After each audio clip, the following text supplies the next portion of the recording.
adigan daawanaya ayaan kula hadlayaa waxaad ka taqaanaa xarun cireedka caalamiga ah ee International Space Station waxay qabataa sidee bay u shaqaysaa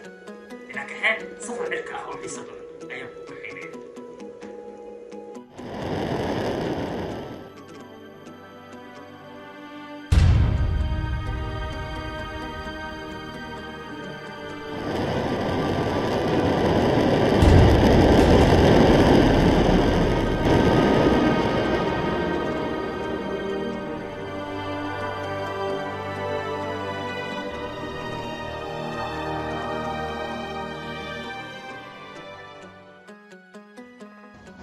maalmo ama xilliyada qaar saacado dheer kadib hadda waxa aad dhex joogtaa xarun cireedka caalamiga ah ee International Space Station jir ahaan ma joogtid ee maskax ahaan ayaan halkaas ugu wada safarnay si aan u soo baranno nolosha iyo taariikhda International Space Station 20 November sanadii 1989 ayaa loo aqoonsan yahay maalintii ugu horeysay ee qalfoofka dhismaha xarun fagaageedka caalamiga ah ee International Space Station ay bilowday in ay ku meerto ama ku wareegto dhulka aynu ku noolnahay 20 November 1989 waa maalintii uu Ruushka hawada u diray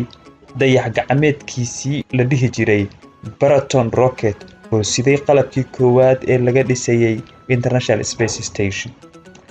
2 isbuuc ka bacdi Mareykanka ayaa isna hawada u diray dayax gacmeed kale oo magaciisa la yiraahdo STS-88 oo isna siday qaybtii labaad ee qalabka laga dhisayay xarun cireedka caalamiga ah ee International Space Station markii uu gaaray goobtii uu ku sugnaa dayax gacmeedkii hore ayaa la bilaabay in la isku rakibo ama la isku xirxiro labadii qalab ee ay kala wadeen labada dayax gacmeed halkaas baa waxaa ku unkumay xarun cireedka caalamiga ah ee International Space Station oo maanta ah xarunta adeega ugu muhiimsan u haysa bini'aadamka adduunyada korkeed xarun cireedka caalamiga ah ee International Space Station waxaa ku midoobay dhismaheeda iyo lahaanshaheeda shirkadaha kala ah shirkad cireedka ESA ee ay leeyihiin European Union shirkadda weyn ee sahminta cirka ee NASA oo ay leedahay dawladda Mareykanka shirkadda Jaaxa oo laga leeyahay dalka Japan CSA oo laga leeyahay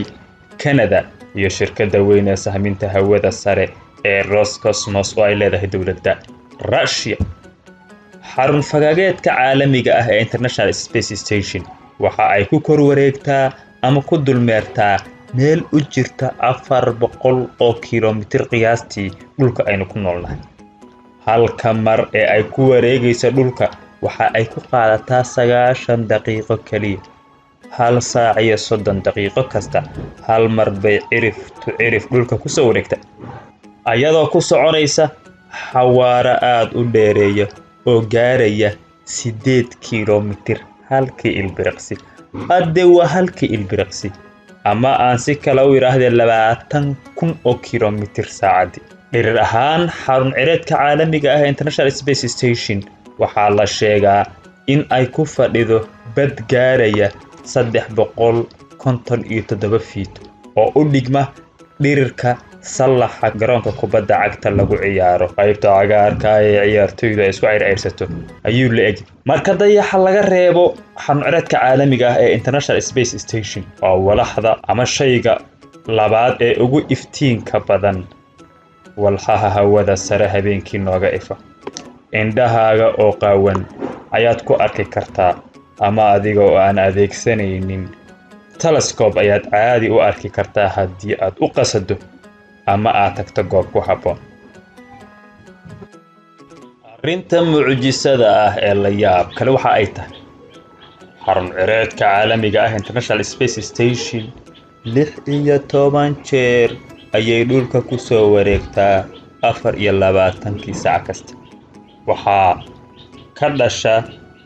ama ay la kulantaa 16 jeer oo ay qorraxdu u soo baxayso iyo 16 jeer ay qorraxdu u dhacayso ka waran arrinta waxa la yaab leh salaadaha sidee loo tukanayaa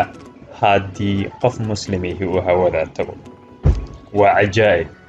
xarun cireedka caalamiga ah gudaheeda waxaa ku yaala 2 suuli ama 2 musqulood oo aad u waaweyn oo u diyaarsan in ay ku xaajoodaan cirbixiyeenada xarunta dhexdeeda ku sugan. sidoo kale wuxuu leeyahay jiim u diyaarsan inay ku aalamiiteeyaan dadka ka dhex shaqaynaya xaruntan. halkii mar derbiyada ama dhinacyada xarunta International Space Station waxaa ku soo xiran kara 6 fagaag guldiye ama 6 dayax gacmeed. gudihiisa waxaa ku rakiban 50 kombiyuutar oo laga hago nidaamka shaqo ee International Space Station gudaheeda ka socda iyo hawlaha ay u hayso dadka dhulka ku nool. ku dhawaad fiilooyin ama cables gaaraya 13 kiiloomitir oo isku weyr ah ayaa gudaha xaruntan ku rakiban oo shaqada xarunta kala wada. sidoo kaleeto waagii la aasaasay ilaa iyo hadda dadka xarunta tagay tira ahaan waxaa lagu tilmaamaa 330 qof oo ka kala yimi 18 wadan oo adduunka daafihiisa kala duwan. shaqaalaha sida tooska xarunta gudaheeda uga shaqeeya waxaa la sheegay inay gaarayaan 205 qof. tira ahaan halkii mar waxaa ka shaqaysa dad u dhaxeeya 8 ilaa 13 qof oo ah markii ay ugu badnayd. culays ahaan dhismaha xarun fagaageedka caalamiga ah ee International Space Station waxaa lagu tilmaamaa in culayskeedu yahay 420,000 oo kilogaram oo la mid ah culayska 320 gaari oo baabuurta aynu adeegsana oo kale ah. xarunta gudaheeda waxaa mar kasta ka shaqeeya cirbixiyeenno u carbisan hawsha International Space Station. waxa ay leeyihiin jadwal nololeed iyaga u gaar ah. inta badan waxa ay qabtaan hawlaha xarun cireedka oo isugu jira isgaarsiin fududayn, cilmi baarista meerayaasha, soo gudbinta xogaha dhulka iyo hawlaha kale. guud ahaan gudaha xarunta kama jirto wax cuf istiidad ah ama gravitational force. sidaas aawadeed dadka meesha ku nooli sidii shimbirihii oo kale ayay u dulduulayaan ama u heehaabayaan. waxa ay leeyihiin qolol yaryar oo ay seexdaan ama hurdada loogu talagalay. qolka gudihiisa qofku xarga ayuu isku xirxirayaa.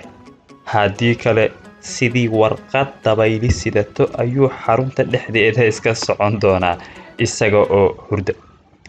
cirbixiyeenada inta badan waxaa ku dhaca xanuuno ka dhasha isbeddelka cimilada goobta ay joogaan. xanuunada joogtada ah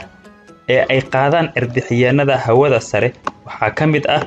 murqaha oo laabma ama shaqayn waaya, wareegga dhiigga oo ay cilladi ku timaado,